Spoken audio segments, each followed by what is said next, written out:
Good evening friends. आज का अपना टॉपिक रहेगा हाइपरटेंशन। स्टार्ट करते हैं। हाइपरटेंशन, इसके कारण क्या है, लक्षण क्या है, साथ ही साथ इसके उपचार क्या है, चिकित्सा क्या है, उसकी भी अपन बात करेंगे। तो शुरू करते हैं दोस्तों। Hypertension is chronically elevated systolic और डायस्टोलिक ब्लड प्रेशर। क्या है, यानी कि दोस्तों सिस्टोलिक और डायस्टोलिक प्रेशर जब हार्ट का इंक्रीज़ हो जाता है तो उस कंडीशन में जो परिस्थिति आती है उसे अपन हाइपरटेंशन कहते हैं। ठीक है दोस्तों। सिस्टोलिक और डायस्टोलिक, सिस्टोलिक यानी कि जाने वाला और डायस्टोलिक यानी कि आने वाला हार्ट से। माइल्ड हाइपरटेंशन क्या रहेगा दोस्तों, नॉर्मल सबसे पहले जानना जरूरी है। नॉर्मल रहता है अपना 120/80 mm of Hg। Mild hypertension रहेगा 80 to 89 mm ऑफ Hg और 120-139 mm। ठीक है दोस्तों, यानी कि डायस्टोलिक 80-90 के बीच में और सिस्टोलिक 120-140 के बीच में। तो ये क्या हो जाएगा अपना माइल्ड हाइपरटेंशन। मॉडरेट क्या रहेगा 140-160 और 90 to 100 इनके बीच में। सीवियर रहेगा जब वो 160 के अब पल चल जाएगा और नीचे वाला 100 के आसपास हो जाएगा। कारण क्या है दोस्तों, सिंपल से कारण दिख रहा है, idiopathic no organic causes 90% cases, यानी कि 90% केसेस में कोई कारण ही नहीं है इनका। बताइए, ऐसा हो सकता है कि कोई कारण ना हो? तो ऐसा संभव नहीं है। मॉडर्न चिकित्सा यही, मॉडर्न जो एलोपैथी है वो यही कहती है कि इसके कारण मतलब खुद से अपने आप होते हैं, ऐसा कुछ नहीं है। पर दोस्तों सेकेंडरी हाइपरटेंशन, रीनल कोज, कार्डियोवास्कुलर कोज, एंडोक्राइन कोज, न्यूरोजेनिक कोज, ये सभी कारण किससे हो सकता है?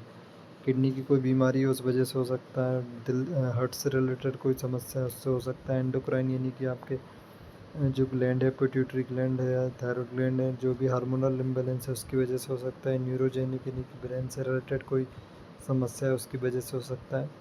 तो ऐसा नहीं है दोस्तों। आने वाले वीडियोस में अपन आयुर्वेद में हाइपरटेंशन को जानेंगे तो वहाँ आपको देखने को मिलेगा और अच्छे से समझ को आएगा। फिलहाल अपन मॉडर्न पढ़ रहे हैं तो ये सभी इसके कॉजेज़ हैं। सिम्टम्स क्या रहेंगे दोस्तों, सिम्टम्स हाइपरटेंशन ओकेजनली, अगर आप बैठे हो और आपका हाइपरटेंशन हो रहा है तो आप हर समय तो उसे टेस्ट नहीं कर सकते हो। तो आप सिम्टम्स देख के कैसे अंदाज़ा लगाएं, कब आप ये समझें कि हमें अब ज़रूरत है टेस्ट करवाने की, बीपी चेक करवाने की। तो हेडेक इसका सबसे कॉमन सिस्टम है और मोस्ट कॉमनली एसिम्टोमेटिक रहता है। लेकिन साथ ही दोस्तों हेडेक के साथ चक्कर आ सकते हैं और जो है पसीना आ सकता है, घबराहट हो सकती है, ये सभी सिम्टम्स आपको देखने को मिलेंगे। The diagnosis usually based on routine examination when A complication arises. जब भी जैसे चक्कर आते हैं, घबराहट होती है तो अपन बीपी चेक करते हैं, फिर अपने को पता चलता है कि भाई अपने को हाई बीपी की प्रॉब्लम है, हाइपरटेंशन की प्रॉब्लम है। Clinical examination in hypertension patient are to identify any underlying cause most commonly found in young patient with no family history of hypertension, to recognize this factor for the development of complication and to detect any complications already present. It is important to identify risk factors such as smoking, obesity, hyperlipidemia which may interact with hypertension. यानी कि दोस्तों clinical examination करना ज़रूरी है। किस लिए ज़रूरी है? ताकि अपन पता लगा सके कि इससे कोई आगे बड़ी समस्या तो नहीं उत्पन्न होने वाली है।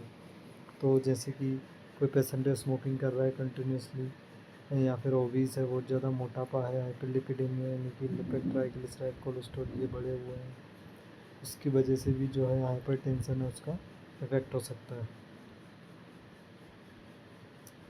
आगे देखते हैं दोस्तों management. The object of treating systemic arterial hypertension is to reduce the risk of complication and to improve the patient survival.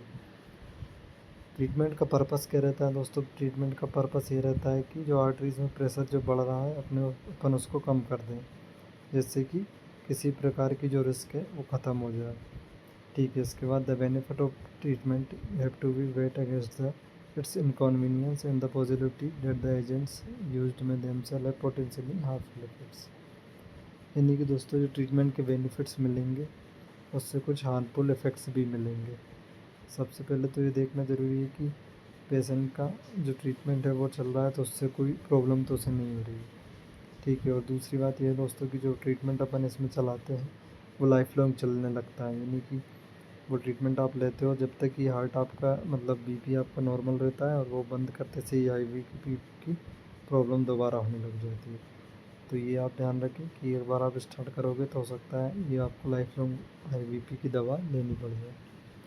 It is important to treat the whole patient and not just the blood pressure. यही गलती होती है अक्सर कि बस अपन BP को treat कर देते हैं, वो बीपी की गोली दे देते हैं, और जिससे बीपी मेंटेन बना रहता है डेली उसको एक खाने को दे देते हैं, टेल मी सार्टन है, लो सार्टन है, ये सभी जो दवाएँ हैं वो डाइट का लेना है। खाने में दोस्तों मिर्च मसाले, चिकना ऑयली फूड ये सभी कम करना है।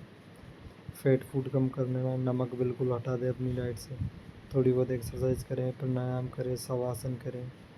वेट को अपने को मैनेज करके रखना है। स्ट्रेस को बिल्कुल नहीं लेना है। बीटा ब्लॉकर्स जो मैंने बताया, बीटा ब्लॉकर्स इसमें चालू कर देते हैं। एटिनोनॉल 500 माफ़ कीजिए 50 mg से 100 mg। तो नॉर्मली अपन एटिनोनॉल 50 mg ओडी चालू करते हैं। फिर अगर इससे कंट्रोल ना हो तो 50 mg BD चालू करते हैं। इससे भी कंट्रोल ना हो तो एटिनोनॉल के साथ प्रोपरानोल 40 mg और एटिनोनॉल 50 mg ट्वाइस चालू करते हैं। इसके बाद कैल्शियम एंटागोनिस्ट आ जाते हैं, कैप्टोप्रिल 25 से 75 mg दिन में 2 बार। ये इसके दोस्तों ट्रीटमेंट है। और क्या जाता है यहाँ पे दोस्तों, एक प्रकार का प्रेशर है। ये क्या है, बात रक्तगत बात, ये आयुर्वेदिक आस्पेक्ट है इसका, ये अपन किसी दूसरे वीडियो में जानेंगे इसके बारे में। अभी के लिए इतना ही, अपन यहीं छोड़ देते हैं।